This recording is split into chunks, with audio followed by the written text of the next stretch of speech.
Hello, class, and welcome to Module 5 of Composition 123. I'm Ron Kaiser.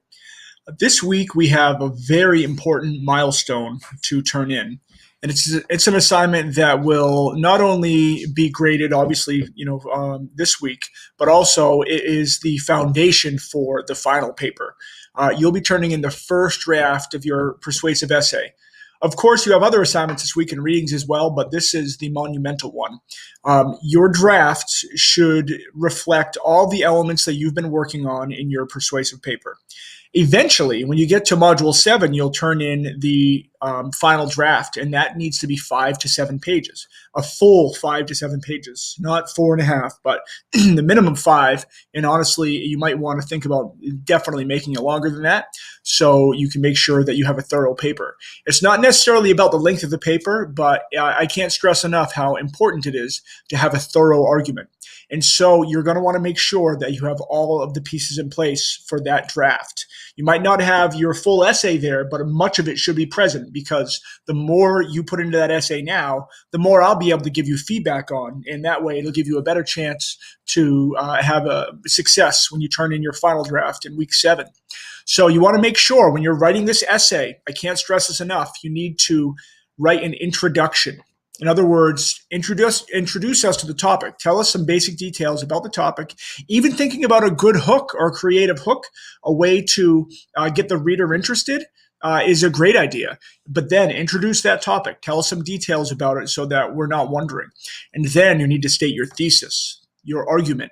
What is it that you want us to believe about this topic? How do you want to change our mind?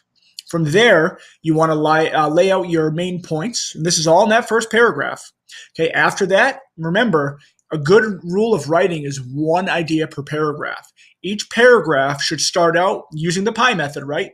You've got your point, your main point that you're making that supports your thesis, and then information, right? Whatever resources, research that you did, that you quote or paraphrase there, and then explanation, right? It's not enough to just drop a quote in there. You need to explain it for us and tell us how it's connected to your thesis.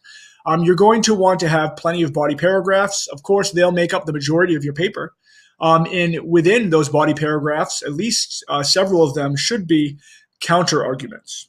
So you need to think about, again, what are those opposing points that somebody against your point might make, and how can you bring up that argument and then diffuse it? Don't just bring the argument up. That would help the other side. Bring it up and then diffuse it. Talk about why that, even though some people may believe this, it in fact is not valid. Lastly, in that conclusion, you want to make sure you restate your thesis and your main points. Again, they just read a long paper. If you're thinking about the reader, what was your main point? How did you support that with your other points?